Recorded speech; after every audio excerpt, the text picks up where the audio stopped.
isa po sa mga nagpakitang gilas ng mga unang first round eliminations po natin at nakagawa ng isang matinding buzzer beater shot. Ito po, kilalang-kilala po natin siya lahat. Panoorin po natin, Jerome Ejercito sa Heart of a Champion.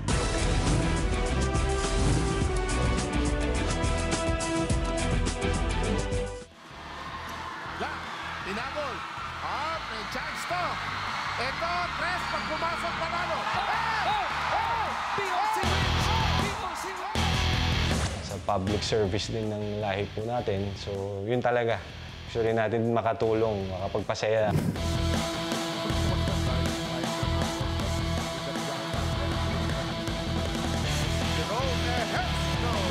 Mula sa mga bigating liga, nasaksihan ng mga basketball fans ang kalibre ni Jerome Ejercito. Wow, ganda ng bit-bit. Parang rookie. First year high school, pinag-train ako nung coach dahil sa height ko. Medyo matangkad na ako. Mag-almost 6'6" na ako nun eh. And then, nag-varsity na ako second year. Nakita ko ni Coach Horacio Lim ng Mapua NCAA. That was 1993. First year ko sa Mapua, nag-champion agad. Then the second year, back-to-back, then nag-MVP na ako kagad. Then after nun, talaga yung basketball ko tuloy-tuloy. Hanggang college, kinuha na ako ng Adamson, and then nag-RP team ako. Philippine Basketball League, Happy Toothpaste, DAS, dishwashing paste. Kasi Coach Junel Baculi naman, nag-develop sa akin as a point guard. Kasi ang laro ko before, Adamson, off-guard ako eh. Kumbaga, nasa shooting guard. Dinevelop ako ni Coach Junel na mag-point guard. So, doon talaga nag-excel yung basketball career ko. Kasi dinevelop na ako mas matangkad na point guard eh. Uso nun eh. Because of Michael Jordan na. Then, nag-champion na ako sa first champion ko, Pampanga Dragons, 1998. After nun, napunta naman ako sa 1999. NBA din, San Juan Knights. Then after that, tuloy-tuloy talaga, PBA na. Kinuha na ako ng Tokyo Tex noon.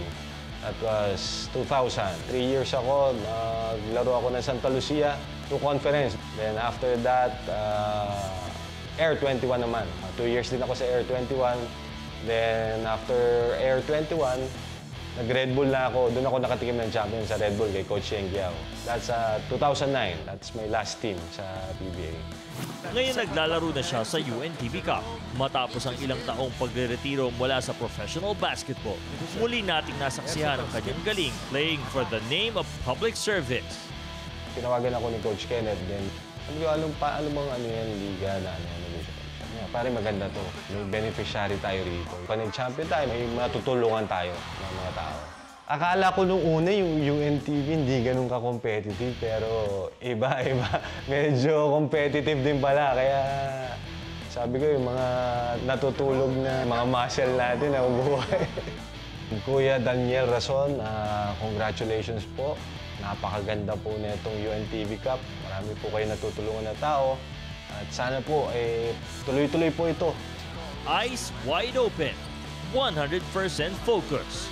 BOC number 9 jersey gives back to his fellow kasambahay on what he truly loves, public service through basketball.